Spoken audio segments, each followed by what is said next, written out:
Hello বন্ধুরা, তো দেখো আজকে আমি একাদশী করেছি। এই দেখো একাদশীতে আজকে আমি ঠাকুরের ভোগ সাজিয়েছি। এই দেখো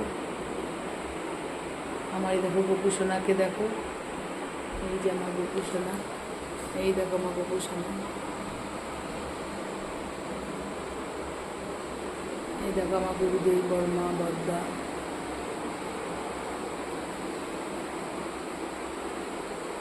রাধা কৃষ্ণ গৌরনিতাই, জয় রাধে।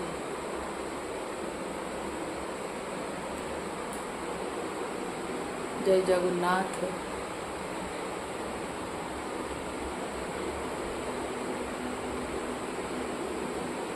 হরে কৃষ্ণ কৃষ্ণ কৃষ্ণ হরে হরে, হরে রাম রাম রাম হরে হরে, হরে কৃষ্ণ কৃষ্ণ কৃষ্ণ হরে হরে,